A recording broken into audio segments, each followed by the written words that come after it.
سورۃ احقاف۔ بسم اللہ الرحمن الرحیم۔ حامیم تنزیل الکتاب من اللہ العزیز الحکیم۔ ما خلقنا السماوات والارض وما بینہما الا بالحق واجل مسمى والذین کفروا عما انذروا معرضون۔ شروع اللہ کے نام سے بڑا مہربان نہایت رحم والا ہے۔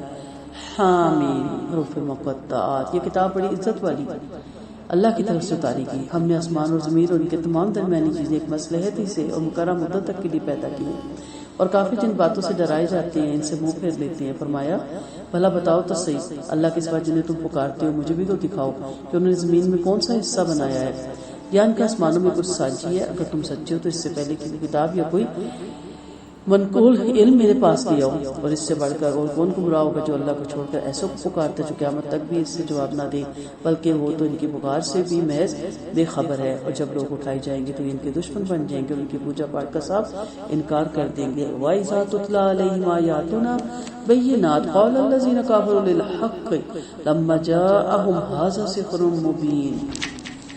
اور جب انہیں ہماری واضح آیتیں پڑھ کر سنائی جاتی تو کافر اپنے پاس آ جانے کے بعد کہتے تھے یہ تو کھلم کھلا جادو ہے، بلکہ کہتے ہیں کہ اسے اس نے گھڑ لیا۔ فرما دیجیے اگر میں نے اسے گھڑ لیا تو تم میرے بارے میں اللہ کی طرف سے کوئی اختیار نہیں رکھتے ہو۔ تم اس قرآن کے بارے میں جو کچھ کہہ سن رہے ہو اسے خوب اللہ جانتا ہے، میرے اور تمہارے درمیان اس کا گواہ ہونا کافی اور بڑا بخشنے والا انتہائی مہربان ہے۔ فرما دیجیے میں کوئی نیا رسول تو ہوں نہیں، مجھے معلوم نہیں کہ میرے اور تمہارے ساتھ کیا کیا کیا جائے گا، میں تو صرف وحی کی پیروی کرتا ہوں، میں تو محض ڈنکے کی چوٹ پہ خبردار کرنے والا ہوں۔ ان آیات میں آپ نے دیکھا مشرک قرآن کو جادو بتاتے تھے، بارہا ہم اس کا پڑھ رہے ہیں جب سے قرآن کا دورہ قرآن شروع کیا ہے۔ پھر اس الزام کا جواب بھی دیا جا رہا ہے کہ یہ جو قرآن ہے جس کو بارے میں کہا جاتا ہے کہ یہ گھڑا ہوا ہے، آپ فرما دیجئے اگر میں نے بھی گھڑا ہے اور میں اللہ کا رسول نہیں ہوں تو اللہ یقیناً مجھے اور میری اس عظیم جھوٹ پر نعوذ باللہ سخت سزا دے گا، اور تم سارے مل کر بھی مجھے اس کے عذاب سے نہیں چھڑوا سکتے۔ ٹھیک ہے، پھر انہیں دھمکیاں بھی ہے، پھر انہیں دھمکایا جا رہا ہے کہ تمہاری مکاریاں اللہ کو خوب علم ہے۔ توبہ کی ترغیب ہے، انہیں توبہ کی ترغیب دلائی جا رہی ہے، رغبت دلائی جا رہی ہے کہ دنیا دارالعمل ہے۔ ہمارے لیے بھی اس میں یہی سبق ہے، ابھی وقت ہے، ہمیں اپنی عادتوں سے باز آنا چاہیے، نافرمانی رسول سے باز آنا چاہیے اور سچے دل سے توبہ کرنی چاہیے۔ اللہ بڑا بخشنے والا، بڑا کریم ہے اور بندوں پر بڑا مہربان ہے۔ توبہ کا دروازہ کھلا ہوا ہے اور موت سے پہلے تک کھلا رہتا ہے، اس سے پہلے کہ وہ دروازہ بند ہو جائے اور موت جو ہے نرخے تک پہنچ جائے، فرشتے لینے آ جائیں، اس سے پہلے توبہ کر لیجیے۔ اللہ تعالیٰ آپ کو مجھے توبہ کی توفیق دے۔ قل ارأیتم ان کان من عند اللہ وکفرتم بہ وشاہد شاہد من بنی اسرائیل علی مثلہ فآمن واستکبرتم ان اللہ لا یہدی القوم الظالمین۔ فرما دیجیے بھلا بتاؤ تو صحیح اگر قرآن اللہ کی طرف سے ہو اور تم نے اسے نہ مانا اور ایک اسرائیلی اس کی گواہی بھی دے چکا ہو اور ایمان بھی لا چکا اور تم نے غرور سے کام لیا ہو تو تم ظالم، اور اللہ ظالموں کو راہ نہیں دکھاتا۔ کافروں نے ایمان والوں سے کہا کہ اگر یہ دین اچھا ہوتا تو یہ لوگ اسے ہم سے پہلے اختیار نہ کرتے، چونکہ انہوں نے اس سے ہدایت نہیں پائی تو اب یہ کہہ دیں گے یہ تو پرانا جھوٹ ہے، اور اس سے پہلے موسیٰ علیہ السلام والی کتاب پیشوا اور رحمت والی تھی، اور کتاب تصدیق کرنے والی ہے جو عربی زبان میں، تاکہ ظالموں کو چکنا کر دے اور ایمان والوں کے لیے بشارت ہے۔ بلا شبہ جن لوگوں نے کہہ دیا کہ ہمارا رب اللہ ہے پھر اس پر جمے، انہیں تو نہ کوئی خوف ہوگا نہ یہ غمگین ہوگی، یہ جنت والے ہیں جہاں یہ اپنے اعمالوں کے بدلے میں ہمیشہ ہمیشہ رہیں گے۔ یعنی توریت اور امام رحمت اور یہ قرآن تمام سابقہ الہامی کتابوں کی تصدیق کرتا ہے اور انہیں سچی کتابیں مانتا ہے۔ یہ عربی زبان میں جو نہایت ہی فصیح اور بلیغ ہے، سلجھی ہوئی ہے اور شگفتہ زبان ہے، اس لیے قرآن نہایت واضح اور صاف ہے۔ اس میں کافروں کے لیے ڈراوے اور مومنوں کے لیے بشارت ہے۔ وَوَصَّيْنَا الْإِنسَانَ بِوَالِدِهِ إِحْسَانًا حَمَلَتْهُ أُمُّهُ كُرْهًا وَوَضَعَتْهُ كُرْهًا۔ ہم نے انسان کو ماں باپ کے ساتھ حسن سلوک کا حکم دیا، اس کی ماں نے اسے تکلیف برداشت کر کے پیٹ میں رکھا اور تکلیف ہی سہ کر پیدا کیا۔ اس کے حمل کی اور دودھ چھڑوانے کی مدت 30 ماہ ہے، یہاں تک کہ جب وہ اپنی پوری قوت کو پہنچ جاتا ہے اور 40 سال کا ہو جاتا ہے تو کہتا ہے اے میرے پروردگار مجھے توفیق دے کہ میں تیری نعمت کا شکر ادا کروں جس سے تو نے مجھے اور میرے والدین کو نوازا، اور تیری رضا والے نیک کام کروں اور میری اولاد کی بھی اصلاح فرما دے۔ میں تیرے آگے توبہ کرتا ہوں اور فرما بردار ہوتا ہوں۔ یہی وہ ہے جن کے نیک عمل ہی ہم قبول فرما کر ان کی برائیوں سے درگزر کریں گے۔ یہاں یہ اس سچے وعدے کے مطابق جس کا ان سے وعدہ کیا جا چکا ہے جنت میں ہوں گے۔ حمل کی مدت یہاں بتائی گئی کم از کم 6 ماہ ہے، اور اس کے ساتھ پھر دودھ پلانے کی مدت کو ملا کے 30 ماہ کہا گیا، اور زیادہ سے زیادہ 9 ماہ ہے۔ 40 سال کی عمر میں توبہ نصیب ہو جاتی ہے کچھ نصیبوں کو۔ یہاں دعا کا بیان کیا گیا کہ ہوشیار اور سمجھدار لوگ ہو کر ایک شخص نے دعا مانگی کہ اے میرے پروردگار مجھے نعمتوں کا شکر ادا کرنے کی توفیق عطا فرما۔ کب؟ جب شعور آتا ہے، جب اشدہ انسان اپنی سمجھداری کی عمر کو پہنچتا ہے تو پھر اس کو احساس ہوتا ہے کہ میں نے اپنے رب کی نعمتوں کا شکر ادا نہیں کیا۔ خوش نصیب ہوتا ہے جسے 40 سال کی عمر میں بھی توفیق مل جائے کہ اسے یہ احساس ہو کہ وہ اپنے رب کی نعمتوں کا شکر ادا کرے۔ تو کیا دعا مانگتا ہے کہ مجھے توفیق عطا فرما جن سے تو نے مجھے میرے ماں باپ کو سرفراز فرمایا ہے، ان کے نیک عملوں کی بھی توفیق دے جن سے تو راضی ہو جائے۔ علاوہ ازاں میری نسل کو میری پشت سے آخر تک آنے والی اولاد کی اصلاح فرما۔ میں اپنے گناہوں سے توبہ کرتا ہوں اور تیری فرما برداری کا اقرار کرتا ہوں۔ معلوم ہوا کہ انسان کو 40 سال کی عمر میں پرخلوص توبہ کر ہی لینی چاہیے۔ خیر پہلے بھی کر لیں تو بہت ہی خوشی کی بات ہے، لیکن انسان بھٹکا ہوا ہے اور جب 40 سال کی عمر ہو تو حجت تمام ہو جاتی ہے، تو توبہ کے دروازے کھلے ہوتے ہیں، توبہ کرنی چاہیے اور آخرت کے کاموں پہ دلچسپی لینی چاہیے، اس پہ جم جانا چاہیے، اور تھوڑے عملوں سے جنت مل سکتی ہے۔ یہ وہ لوگ ہیں جن کی اکثر خطائیں تو معاف کر دیتے ہیں اور ان کے تھوڑے سے عملوں سے انہیں جنت میں داخل کر دیتے ہیں۔ حسب وعدہ انہیں جنت ملتی ہے۔ پھر فرمایا یہ وعدہ ہے جو قطعی سچا ہے اور جو دنیا میں ان سے کیا جاتا ہے۔ جبرائیل علیہ السلام فرماتے ہیں کہ انسان کی تمام نیکیاں اور برائیاں لائی جائیں گی اور ایک نیکی کو ایک ایک برائی کے مقابلے میں رکھا جائے گا، اور اس کی بدی کے مقابلے میں ایک نیکی بھی بچ گئی تو اس سے جنتی ہو جائے گا۔ اور آپ نے جبرائیل علیہ السلام سے پوچھا اور ایک بھی نیکی نہ بچی تو کیا ہوگا؟ فرمایا اللہ برائیوں سے درگزر فرمائے گا۔ یہ حدیث قدسی بھی ہے۔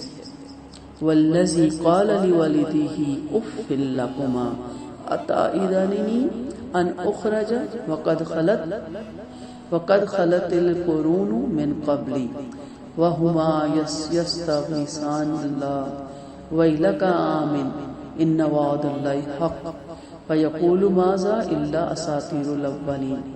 جس نے اپنے والدین سے کہا کہ اف ہے تم پر، کیا تم مجھ سے یہ فرماتے رہتے ہو کہ میں قبر سے نکالا جاؤں گا، حالانکہ مجھ سے پہلے صدیاں گزر چکی، اور یہ دونوں اللہ سے فریاد کرتے ہیں تیرے لیے خرابی ہے اے ایمان لیا، یاد رکھو اللہ کا وعدہ سچا ہے۔ وہ جواب میں کہتا ہے یہ تو صرف پہلے لوگوں کے افسانے ہیں، سابقہ جنوں اور انسانوں کی جماعتوں سے یہ بھی ہے جن پر اللہ کا وعدہ صادق آ چکا ہے۔ یقین مانو یہ نقصان اٹھانے والے ہیں، ہر ایک کو اپنے عملوں کے مطابق درجے ملیں گے تاکہ اللہ انہیں ان کے عملوں کا پورا پورا بدلہ عطا فرمائے، ان پر ظلم نہ ہوگا۔ جس دن کافروں کو دوزخ پر پیش کیا جائے گا اور کہا جائے گا تم اپنی نیکیاں اور اپنی دنیاوی زندگی میں ہی ختم کر چکے اور ان سے فائدہ اٹھا چکے، آج تمہیں ذلت والے عذاب کی سزا دی جائے گی اس وجہ سے کہ تم ناحق دنیا میں غرور کیا کرتے تھے اور اس وجہ سے بھی کہ تم ناحق نافرمانیاں کرتے تھے۔ یہاں گستاخ اولاد کا ذکر ہے، پہلے فرما بردار اولاد کا ذکر آیا، یا نافرمان اولاد کا ذکر ہے۔ یہ آیت عام ہے، ہر اس نافرمان اولاد کو اس میں شامل کیا جائے گا جو اپنے نیک ماں باپ کے طریقے سے اعراض کرے گا اور کفر پہ قائم رہے گا۔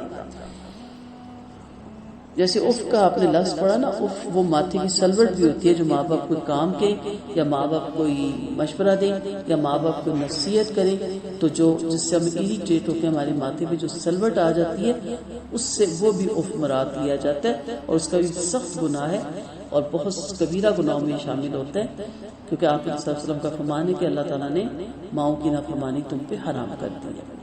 ایک دفعہ مروان نے اپنے کسی خطبے میں کہا کہ اللہ نے امیر المومنین معاویہ کے دل میں ایک اچھی بات ڈالی ہے کہ اگر وہ اپنے بعد یزید کو اپنا ولی عہد مقرر فرما جائے تو ابو بکر عمر نے بھی تو خلیفہ نامزد کیا ہی تھا۔ یہ سن کر عبد الرحمن بن ابی بکر نے ٹوک دیا اور کہا کہ آئین ہر کل کو اپنانا چاہتے ہو. اللہ کی قسم خلیفہ اول نے اور دوم نے کسی کو اپنی اولاد میں سے یا اپنے کنبے قبیلے میں سے خلافت کے لیے نامزد نہیں فرمایا. معاویہ نے یزید کی عزت افزائی کے لیے اور اس پر ترس کھا کے ایسا کیا. مروان کہنے لگا تو تو وہی ہے نا جس نے اپنے والدین کو اف کہا تھا؟ عبد الرحمن نے جواب دیا کیا تو ایک معلون کی اولاد نہیں؟ تیرے باپ پر اللہ کے رسول صلی اللہ علیہ وسلم نے لعنت فرمائی تھی. صدیقہ رضی اللہ عنہ نے پردے کے پیچھے سے مروان سے کہا عبد الرحمن کے بارے میں جو کچھ تم نے کہا سراسر جھوٹ ہے. یہ آیت ان کے حق میں نہیں بلکہ فلاں فلاں کے حق میں اتری. مروان فوراً ممبر سے اتر کر عائشہ کے دروازے پہ آیا اور آپ سے کچھ دیر باتیں کر کے چلا گیا. ابن حاتم کی روایت ہے. معاویہ نے مروان کو حجاز کا حاکم بنا دیا تھا. مروان نے عبد الرحمن کا اعتراض سن کر سپاہیوں کو انہیں گرفتار کرنے کا حکم دیا مگر یہ بھاگ کر اپنی ہمشیرہ صدیقہ کے حجرے میں تشریف لے آئے جہاں انہیں کوئی گرفتار نہ کر سکا. صدیقہ نے پس پردہ فرمایا ہمارے حق میں علاوہ میری برات کی آیتوں کی اور کوئی آیت نہیں اتری.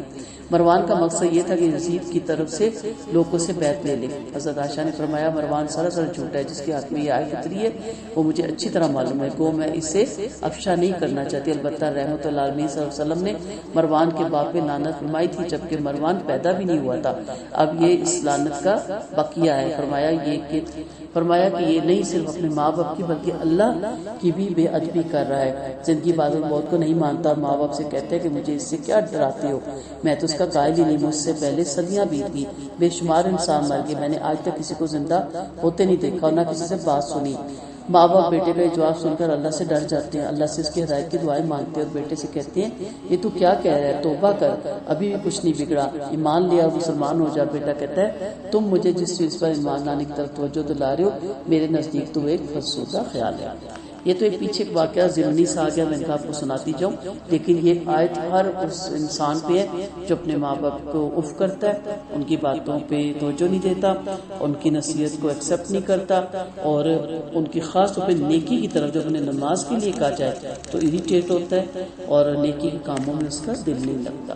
تو اس کا بھی نقصان کیا ہوگا. نافرمان جنوں انسانوں کے گروہ میں شامل ہوں گے ایسے لوگ جنہوں نے اپنی ذات کو بھی نقصان پہنچایا اور ساتھ ہی اپنے اہل و عیال کو بھی نقصان پہنچایا. ہر ماں باپ کے نافرمان اور منکر قیامت کا یہی حکم ہے. رحمت العالمین صلی اللہ علیہ وسلم نے فرمایا کہ اللہ نے 4 شخصوں پر عرش سے لعنت بھیجی اور فرشتوں نے آمین کہی.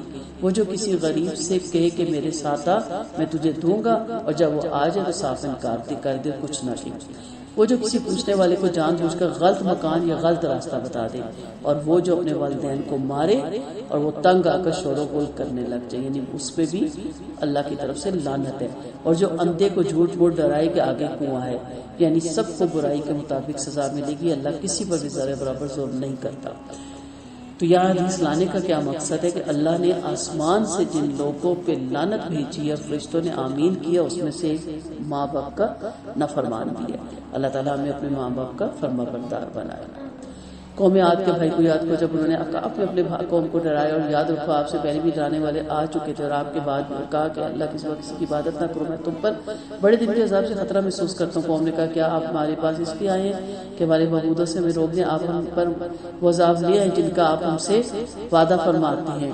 فرمایا یہ علم تو اللہ ہی کے پاس ہے. میں تو تمہیں پیغام رسالت پہنچا رہا ہوں لیکن میرے خیال میں تم تو جہالت پر اترے ہوئے. پھر جب انہوں نے بادل کو اپنے میدانوں کی طرف آتے ہوئے دیکھا تو کہنے لگے اس بادل سے ہم پر بارش ہوگی بلکہ یہ وہ عذاب تھا جس کی تم جلدی بچا رہے تھے. یہ ہوا کہ جس میں درد بھرا عذاب جو اپنے رب کے حکم سے ہر چیز تباہ کر ڈالے گی. آخر وہ ایسے ہو گئے کہ ان کے مکانوں کے علاوہ اور کچھ دکھائی نہیں دیتا تھا. ہم گناہگاروں کو اسی طرح سزا دیتے ہیں. پیچھے ہم ساری تفصیل پڑھ چکے اس قوم عاد کے بارے میں. ان کو جھٹلائے گئے تھے اور ان کی بات نہیں مانی گئی تھی.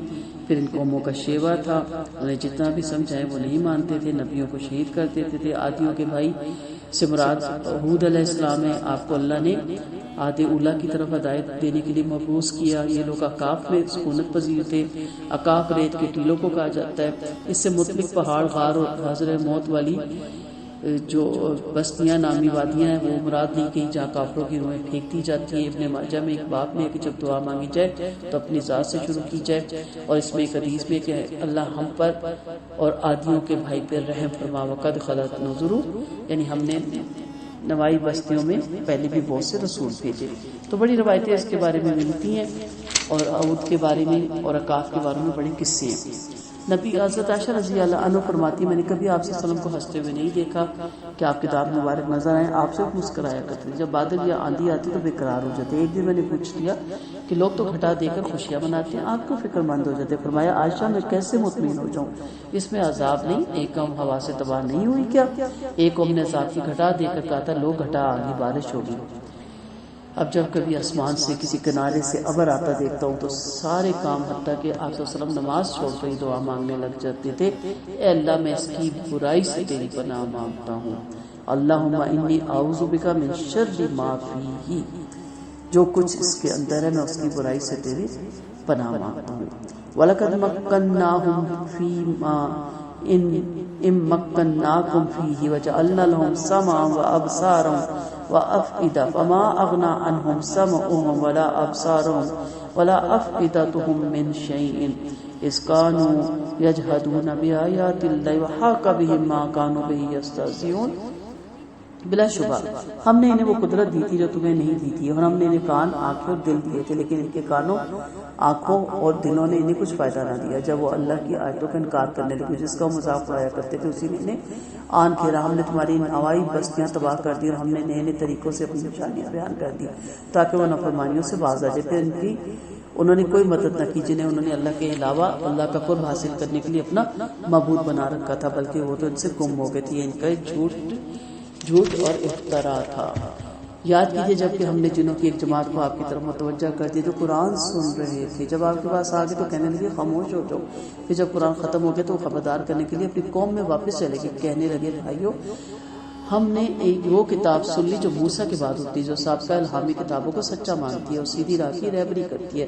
بھائیو اللہ کی طرف بلانے والے کی بات مانو، اس پر ایمان لے، وہ تمہارے گناہ بخش دے گا، تمہیں دکھ دینے والے عذاب سے محفوظ رکھے گا، اور جو اللہ کی طرف بلانے والے کا کہا نہ مانے وہ دنیا میں اللہ کو عاجز نہیں کر سکتا، اور اللہ کے سوا کوئی اس کا مددگار نہیں ہو سکتا۔ ایک کھلی گمراہی ہے۔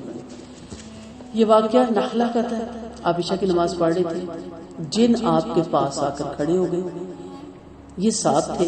ابن عباس فرماتے ہیں آپ صلی اللہ علیہ وسلم قرآن شریف جنوں کو سنانے کے لیے نہیں پڑھ رہے تھے، نہ آپ نے جن دیکھے تھے۔ آپ صلی اللہ علیہ وسلم نے صحابہ کے ساتھ بازار اقاضہ جا رہے تھے، چونکہ انگاروں کی وجہ سے شیاطین اور آسمانی خبروں میں رکاوٹ پیدا ہو گئی تھی، جس کی انہوں نے اپنے ارباب عقل والوں کو خبر دی، جس پر انہوں نے کہا کہ ضرور اللہ تعالیٰ نے کوئی دنیا میں نئی بات پیدا کرنی ہے تو جا کے تحقیق کرو۔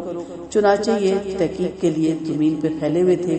ایک جماعت عرب میں علاقے حجاز میں مکہ معظمہ کے قریب بھی پہنچی۔ آپ اقاضہ جاتے ہوئے مقام نخلہ میں صحابہ کو فجر کی نماز پڑھا رہے تھے۔ جب انہوں نے قرآن سنا تو ٹھہر کے اور غور سے سننے لگے اور تاڑ کے، یہی وجہ ہے کہ آسمانی خبریں ہم تک نہیں اب پہنچتی اور سننے سے پہلے ہی انگارے مار دیے جاتے ہیں۔ پھر یہ قوم سے آ کر کہنے لگے ہم نے نیکی کی طرف رہنمائی کرنے والے قرآن سن لیا، جو عجیب و غریب ہے۔